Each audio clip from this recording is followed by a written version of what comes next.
이종숙의 인문학 스튜디오.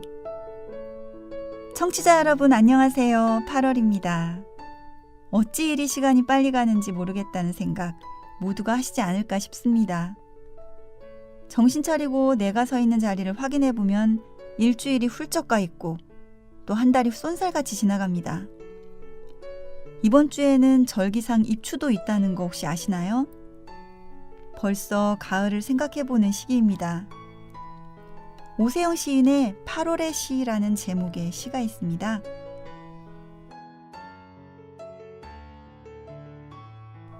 (8월은) 오르는 길을 멈추고 한 번쯤 돌아가는 길을 생각하게 만드는 달이다. 마지막 연은 이렇습니다.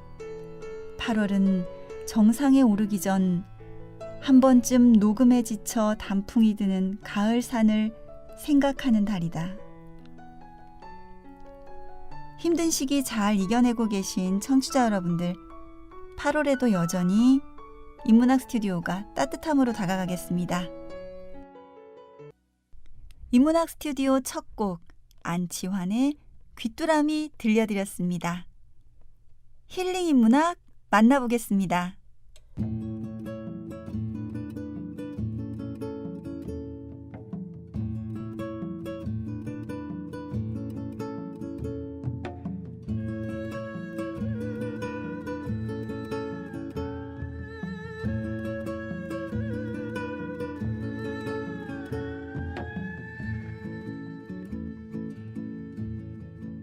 톡톡 힐링 인문학. 오늘은 박홍철 선생님과 함께 영화 인문학으로 한번 떠나보도록 하겠습니다. 정말 오랜만에 뵙습니다. 안녕하세요. 네, 안녕하세요. 오랜만에 뵙습니다. 박홍철입니다. 네, 오늘 영화 인문학 시간 어떤 영화를 준비해 주셨나요? 네, 오늘은 그 남녀노소가 많이 보았을 것 같은 애니메이션, 바로 인사이드 아웃에 대해 이야기 나눠보겠습니다. 네, 저도 재밌게 봤던 기억이 있습니다. 네, 이게 또 최근 개봉작이라 많이들 보셨을 것 같고요. 네. 픽사 애니메이션 스튜디오에서 제작하고 2015년에 개봉된 미국에서 제작한 3D 애니메이션 코미디 영화입니다. 네. 많은 관객을 동원했고요. 이 애니메이션 부분 아카데미 작품상을 수상하기도 한 작품입니다. 한편 이 전 세계 언론들은 올해 최고의 영화, 애니메이션 사상 가장 위대한 아이디어, 가족 모두에게 선물이 될 영화, 즐겁고 감동적인 모험이라는 수식어로 극찬을 하기도 했습니다. 네, 머릿속 감정 캐릭터들의 결정에 따라서 그 사람의 감정이 표현된다는 설정이 참 흥미있었습니다. 네, 그렇습니다. 우리는 하루에도 이 수백 번씩 바뀌는 감정을 느끼며 살아갑니다. 네. 애니메이션에서 우리는 내 머릿속에 살고 있는 의인화된 감정이라는 이 극의 설정으로 시시각각 변하는 감정의 비밀을 엿볼 수 있게 됩니다. 네, 많이들 보셨겠지만 그래도 내용이 가물가물해지신 분들을 위해서 간략한 줄거리 소개 부탁드리겠습니다. 네, 사람들의 머릿속에는 감정 컨트롤 본부가 있다는 설정으로 이 주인공 라일리의 머릿속에서 기쁨, 슬픔, 버럭, 까칠, 소심이라는 5가지 감정이 분주히 움직이면서 기억을 저장을 하고 이 성격 형성에도 영향을 미치면서 주인공 라일리의 하루를 만들어가고 있습니다. 네. 라일리는 기쁨이를 중심으로 행복하고 긍정적이고 또 밝은 아이로 자라나게 되죠. 많은 좋은 기억들이 이 구슬로 만들어져서 감정 컨트롤 본부에 저장을 하면서 자라나게 되는데요. 네. 라일리의 감정 컨트롤 본부에는 이 가족들과 사랑으로 만들어진 가족 섬도 있고요. 네. 라일리가 좋아하고 잘하는 하키섬, 친구들과의 우정섬, 그리고 또 엉뚱섬이 있습니다. 그러던 라일리의 가족은 이 샌프란시스코로 이사를 가면서 라일리의 심경에 아주 많은 감정의 변화가 생깁니다. 네. 감정 컨트롤 본부에서는 슬픔이가 기쁨이의 구슬을 만져 슬픈 기억으로 바꾸려 하는 모습을 보고 제지하려고 하자 구슬들과 슬픔, 기쁨이는 함께 컨트롤 타워로 빨려 들어가서 장기 기억 보관소에 떨어져 버리고 맙니다. 네. 감정 컨트롤 본부에는 이제 버럭, 까칠, 소심만 남아있게 되죠. 라일리는 슬픔과 기쁨의 감정이 없어져 버리고 이 장기 기억 보관소에 떨어진 기쁨이는 어떻게든 최대한 빨리 이 감정 컨트롤 본부로 되돌아가려고 애를 씁니다. 아, 네. 그 과정에서 라일리의 어릴 적 상상 속 친구를 만났던 것도 생각납니다. 네, 그 친구가 바로 빙봉이죠. 네. 장기 기억 보관소에서 헤매던 슬픔이와 기쁨이는 라일리의 어릴 적 상상 속 친구 빙봉이를 만나 이 도움을 받게 되는데요. 이미 기쁨과 슬픔의 감정을 못 느끼게 되는 라일리는 점점 방황하고 이 엄마 아빠와도 갈등을 겪게 됩니다. 네. 결국 버럭이의 감정 조정으로 인해 그 엄마 카드를 가지고 집에 나가 원래 살던 집으로 가려고 이제 가출까지 감행을 하는데 이때 이 빙봉이의 희생으로 기쁨이와 슬픔이는 관제탑으로 다시 돌아갈 수 있게 되었죠. 그리고 이제 라일리는 다시 뒤늦게나마 감정을 추스리고 엄마 아빠 계신 집으로 이제 돌아가서 부모님 품에서 자신의 마음을 솔직히 털어놓고 기쁨과 슬픔, 버럭, 소실, 까칠이는 다시 또 열심히 균형을 맞춰서 일을 하게 되면서 라일리는 밝고 명랑한 소녀로 돌아온다는 이야기입니다. 네. 저도 이 5가지 감정이 컨트롤된다는 기발한 소재가 무척 재밌었습니다. 네, 이 실제로 심리학적 소재로 만들어지면서 이 고증을 위해 이 심리학자들의 자문을 구하기도 했다고 하는데요. 아, 또 그런 과정을 거쳤었네요. 네. 그래서 소재가 신선하기도 했지만 짧은 시간에도 이렇게 수십 번씩 변하는 내 감정의 원인을 알아가는 공감 가는 부분이 많아서 재밌게 또 봤던 것 같습니다. 네, 심리학적 고증에 상당히 신경을 썼고요. 이 자문에 참여한 폴 에크만은 기본 감정을 기쁨, 슬픔, 화남, 공포, 놀람, 혐오 6가지로 분류한 학자라고 합니다. 인사이드 아웃 감정 컨트롤 본부 5명, 기쁨, 슬픔, 화남, 공포, 혐오 6가지 이 기본 감정과 대체로 일치하는 이유는 아마 이 때문일 거라고 생각이 되는데요. 네. 다만 이 기본 감정을 6가지다라고 먼저 제안한 학자는 이제 다윈이라고 합니다. 이 폴 에크만은 6가지 감정을 범문화적으로 얼굴 표정에 나타나는 점을 실증적으로 연구하고 기본 감정이라고 분류를 한 학자입니다. 아, 놀람이라는 감정을 더하면 6가지가 되네요. 네, 이 놀람은 작품 안에서는 등장하지 않는데 소심, 요게 이제 그 놀람의 역할을 이어받은 걸로 이제 생각을 하게 되고요. 또 이 잠이 들면 낮에 쌓아둔 기억들이 장기 기억으로 저장되는 설정이라든가 네. 기억들이 선별돼서 이 장기 보관을 하거나 아니면 이 폐기 처리되는 설정은 실제로 그 심리학에서 유력하게 받아들여지고 있는 학설과 다를 것이 없다고도 합니다.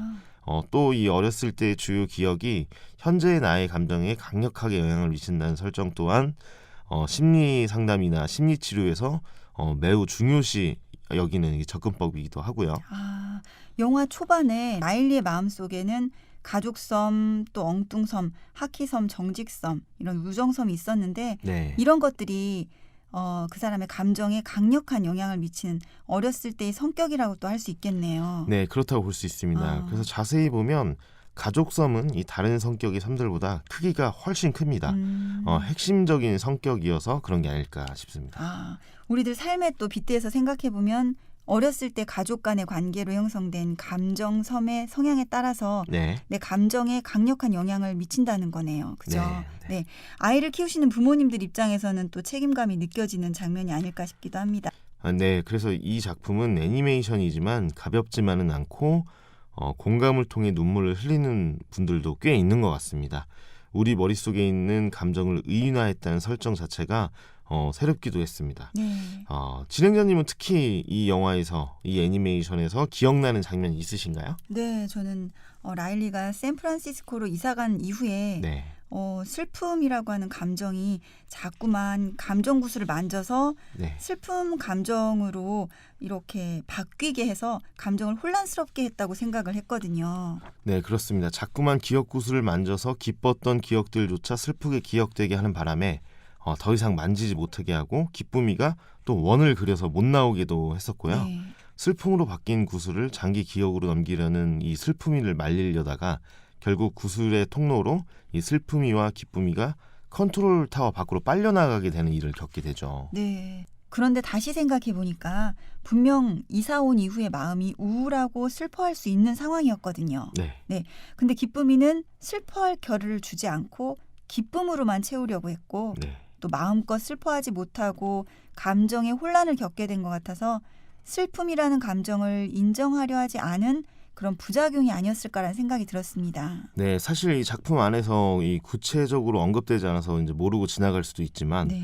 라일리로서는 이 환경이 바뀌고 모든 상황이 이 나빠져 가기만 한 이 상황에 자연스럽게 이제 슬퍼해야 했죠. 네. 무기력해 보이면서 슬픔이가 자기도 모르게 핵심 기억을 건드리려 하는 그런 행동을 한 것도 바로 그 때문일 겁니다. 네.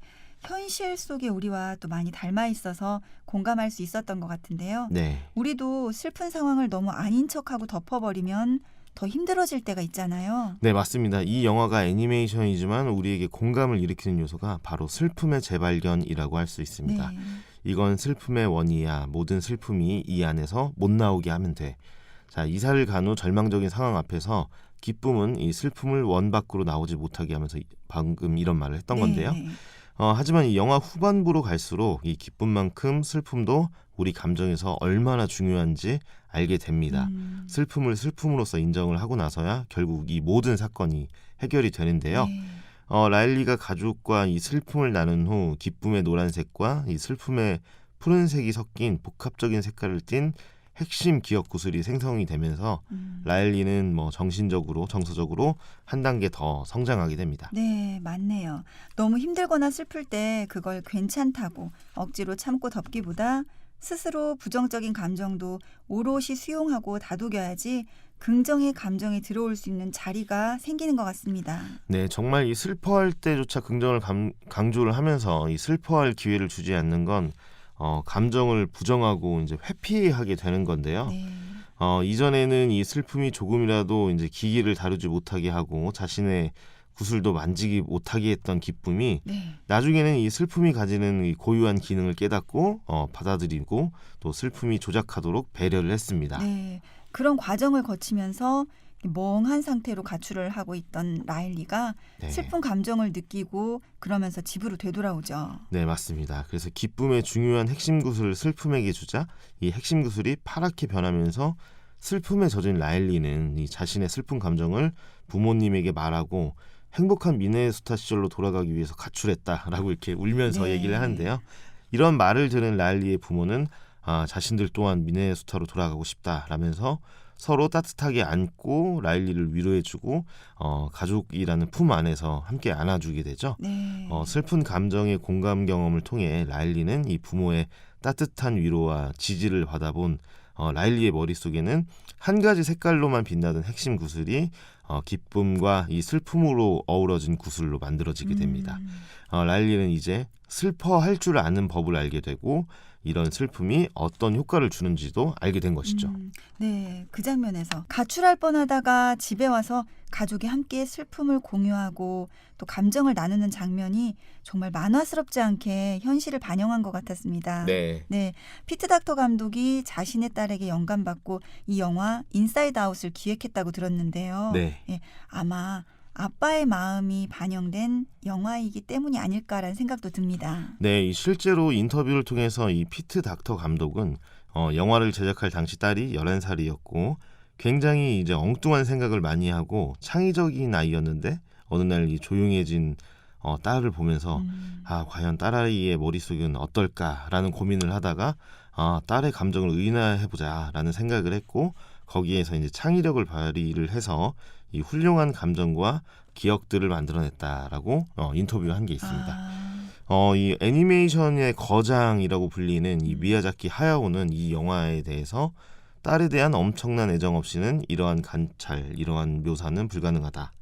영화 속 소녀의 감정 묘사가 탁월하다라고 극찬을 하기도 했습니다. 네, 딸에 대한 관심과 사랑에서 출발한 영화라서 관람하는 우리까지 감동받았던 영화가 아니었을까 생각해보게 됩니다. 네, 맞습니다. 거기다가 이제 엔딩 장면, 이 마지막 장면에서 이 다양한 사람들의 감정이 뒤엉켜서 이 감정본부에서 이제 뒤죽박죽 이야기하는 장면도 무척 재밌는 장면이었죠. 네, 맞습니다. 특히 하키 링크에서 우연히 라일리와 부딪혀서 생수통을 떨어뜨린 남학생이 있었는데요. 네. 이 라일리를 보자마자 머릿속에서 여자라고 막 경보가 울리기 시작하면서 감정들이 혼비백산해서 우왕좌왕하는 모습이 너무 재밌었던 기억이 네. 납니다.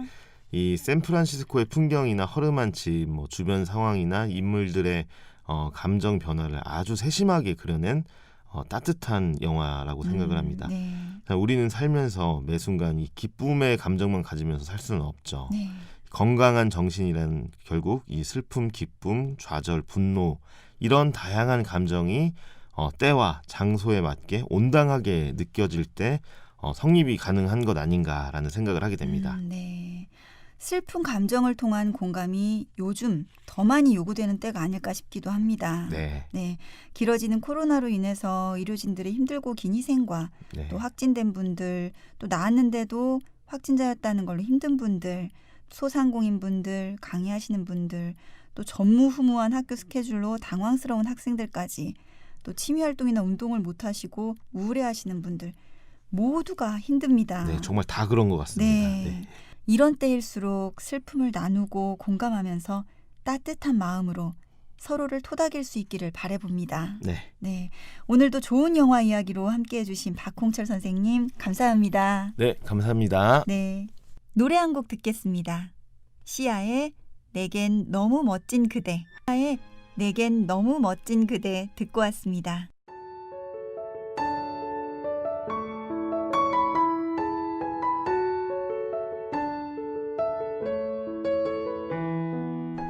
도종환 시인의 흔들리며 피는 꽃 중 일부입니다.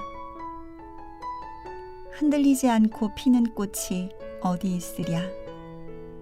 이 세상 그 어떤 아름다운 꽃들도 다 흔들리면서 피었나니, 흔들리면서 줄기를 곧게 세웠나니, 흔들리지 않고 가는 사랑이 어디 있으랴.